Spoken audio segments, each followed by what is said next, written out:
अस्सलाम वालेकुम, welcome to my YouTube channel chemist Bilal Ahmad. तो आज हम क्लास 9 केमिस्ट्री का chapter number 1 fundamentals of chemistry का लेक्चर नंबर 13 स्टार्ट करने जा रहे हैं, जो कि है chemical species, ions, free radicals. ये आज का हमारा बहुत ही इम्पोर्टेंट टॉपिक है। तो हम पहले केमिकल स्पीशीज़ को जानते हैं कि व्हाट इज़ केमिकल स्पीशी। तो केमिकल स्पीशी हमारे पास क्या होता है? एन एटम और group of atom which take part in a chemical reaction is said to be chemical species। तो chemical species हमारे पास एक एटम भी हो सकता है, मतलब एक सिंगल एटम भी हो सकता है, या ग्रुप ऑफ एटम्स भी हो सकता है कि बहुत सारे एटम्स, मतलब मालिक्यूल के फॉर्म में, आइंस के फॉर्म में, वो भी हो सकते हैं केमिकल स्पीशीज़। मतलब ये एटम या ग्रुप ऑफ एटम्स, इसकी क्या प्रॉपर्टी होगी ये? Which take part in a chemical reaction, मतलब एक एटम या group of atoms which take part in a chemical reaction, वो एटम या ग्रुप ऑफ एटम्स जो केमिकल रिएक्शन में पार्ट लेते हो, जो केमिकल रिएक्शन करते हो, तो उसे हम केमिकल स्पीशी बोलते हैं। उस एटम या ग्रुप ऑफ एटम को फिर हम क्या बोलते हैं? Chemical species. तो केमिकल स्पीशी में हमारे पास क्या क्या आता है? आयंस आते हैं। तो आयंस में हमारे पास फिर इसके फर्दर टाइप्स है, केटाइन है, एनाइन है, मॉलिकुलर आयंस है, और फिर आगे हम जाके फ्री रेडिकल्स को भी केमिकल स्पीशीज़ में पढ़ेंगे। तो ये हो गया केमिकल स्पीशी। अब हम आते हैं आयंस और उसकी टाइप्स की तरफ के आयंस हमारे पास क्या होता है और आयंस की कौन कौन सी टाइप्स है। आयंस हमारे पास दोज पार्टिकल्स, मतलब पार्टिकल्स में हमारे पास एटम्स भी आ सकते हैं, मॉलिक्यूल्स भी आ सकते हैं, which carries a net positive और नेगेटिव चार्ज। मतलब वो पार्टिकल्स, एटम्स या मालिक्यूल जिस पर पॉजिटिव या नेगेटिव चार्ज हो, उसे हम आयंस कहते हैं। अब नेट पॉजिटिव चार्ज का क्या मतलब हुआ? नेट पॉजिटिव या नेट नेगेटिव चार्ज का। तो नेट चार्ज का हमारे पास यह मतलब होता है, फॉर एग्जांपल सपोज करिए एक न्यूट्रल एटम है। क्या है? न्यूट्रल एटम है। तो इस न्यूट्रल एटम में हमारे पास नंबर ऑफ इलेक्ट्रॉन्स और नंबर ऑफ प्रोटॉन्स सेम होते हैं। मतलब इसके अंदर तो चार्जेस है, ये एक न्यूट्रल एटम है और इसके अंदर चार्जेस है, मतलब इलेक्ट्रॉन पर नेगेटिव चार्जेस होते हैं, प्रोटॉन पर पॉजिटिव चार्जेस होते हैं।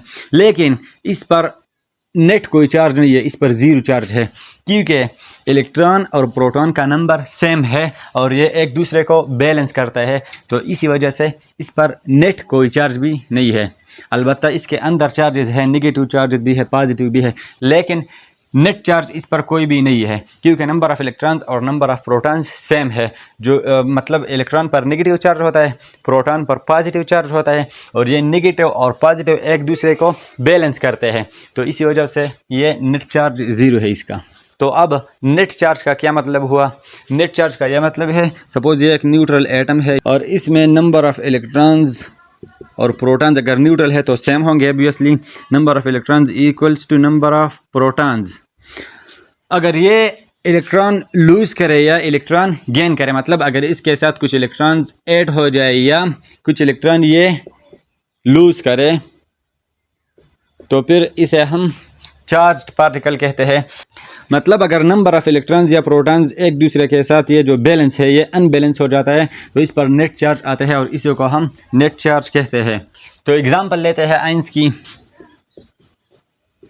सोडियम क्लोरीन हो गया, पोटाशियम हो गया, etc।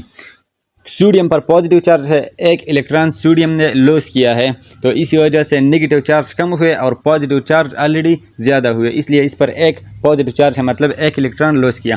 क्लोरीन पर एक नेगेटिव चार्ज है, मतलब क्लोरीन ने एक इलेक्ट्रॉन गेन किया है। पोटाशियम पर पॉजिटिव चार्ज है, मतलब पोटाशियम ने एक इलेक्ट्रॉन लूज़ किया है, किसी दूसरे एटम्स या ग्रुप ऑफ एटम्स को दिया है। तो ये कुछ एग्जांपल हुए आयंस के। अब हम आयंस की टाइप्स की तरफ जाते हैं, केटाइंस एंड एनाइंस। मान लो कि ये हमारे पास न्यूट्रल एटम हो गया। क्या हो गया? Neutral atom.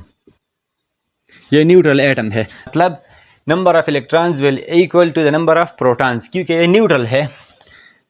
अब इस न्यूट्रल एटम से हमारे पास एनाइन भी बनता है और केटाइन भी बनता है। अगर ये न्यूट्रल एटम इलेक्ट्रॉन लूज़ करे तो क्या बन जाएगा? केटाइन बन जाएगा, केटाइन। और अगर ये न्यूट्रल एटम हमारे पास इलेक्ट्रॉन गेन करे किसी दूसरे एटम से इलेक्ट्रॉन ले ले या ग्रुप ऑफ एटम से इलेक्ट्रॉन ले ले तो फिर इसे हम एनाइन कहते हैं। क्या कहते हैं? एनाइन। तो अब आते हैं एनाइन और केटाइन की डेफिनेशन की तरफ। केटाइन हमारे पास a positively charged particle. Cation एक पॉजिटिवली चार्ज्ड पार्टिकल होता है। केटाइन क्या होता है? A positively charged particle which have loosed one or more electron.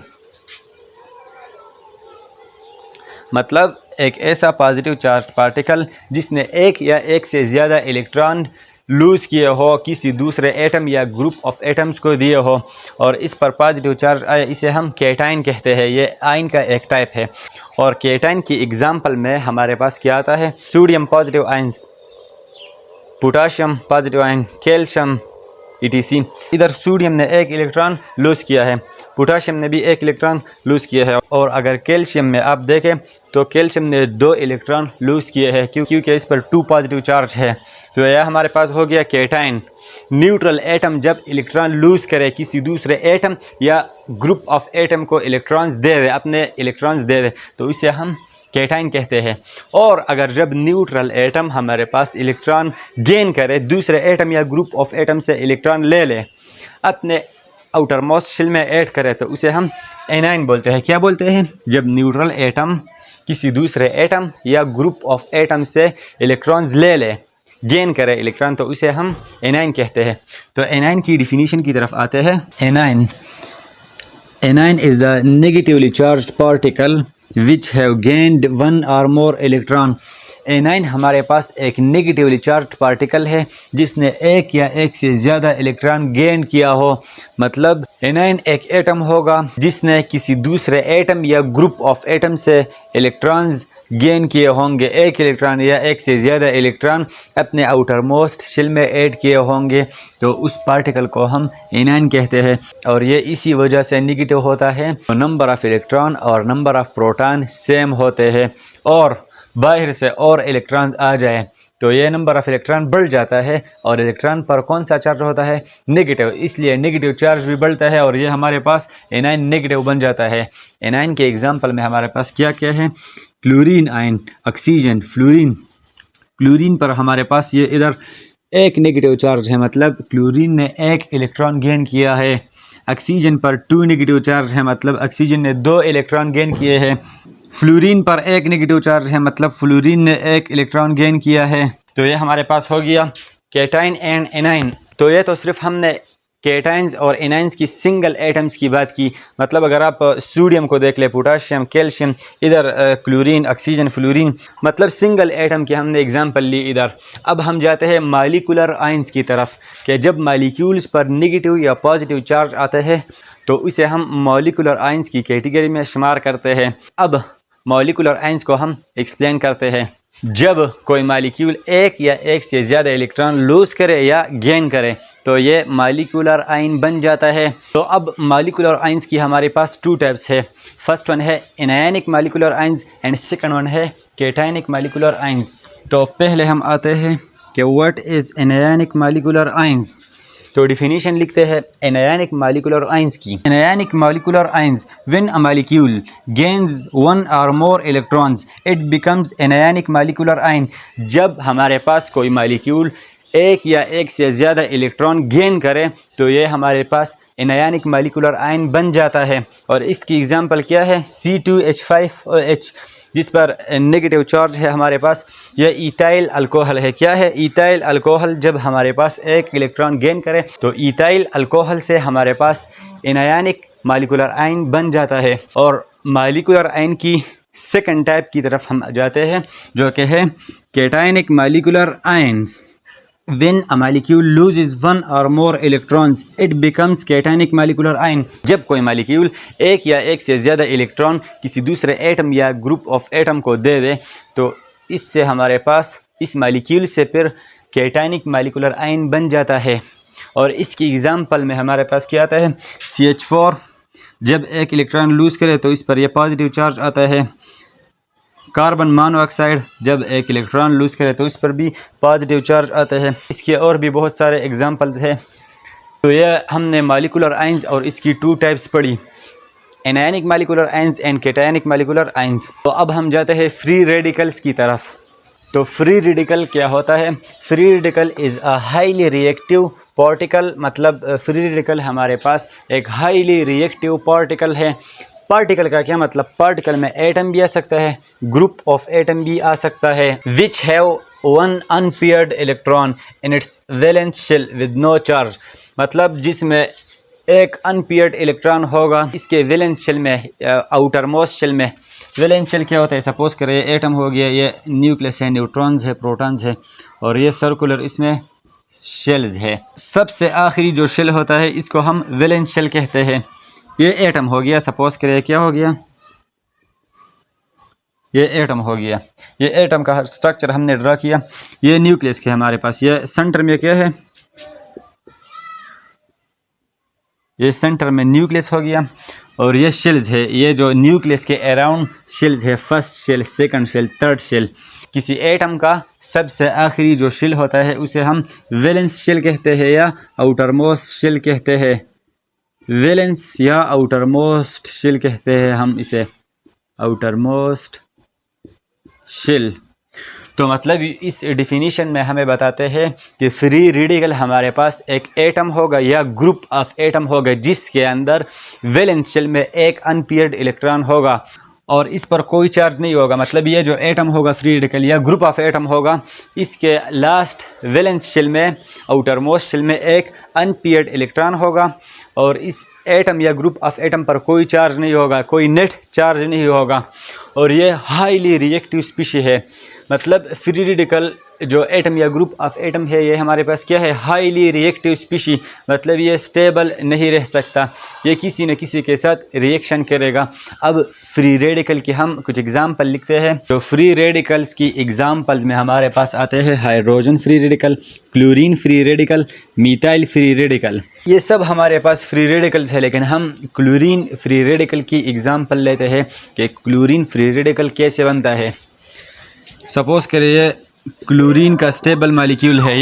Chlorine molecule के अंदर दो क्लोरीन एटम्स होते हैं और इन दो क्लोरीन एटम्स के दरमियान कोवेलेंट बॉन्ड होता है।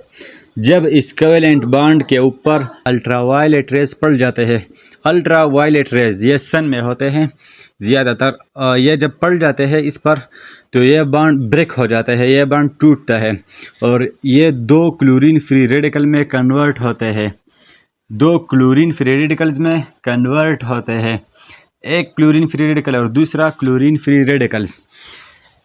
तो ये क्लोरीन फ्री रेडिकल तो हमने कहा जिस तरह डिफिनीशन में कि ये हाईली रिएक्टिव होता है, ये रिएक्शन करता है। ये जब CH4 के साथ रिएक्शन करता है तो क्या बन जाता है, CH3 free radical plus HCl molecule बन जाता है।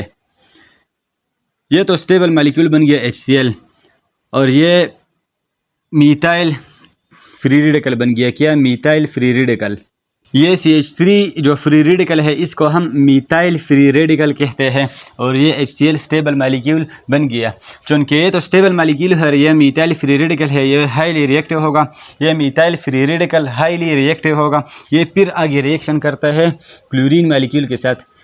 तो CH3 फ्री रेडिकल हो गया plus chlorine molecule, chlorine stable molecule के साथ ये रिएक्शन करता है तो क्या बनता है इससे, तो इससे CH3Cl बन जाता है प्लस Cl फ्री रेडिकल बन जाता है।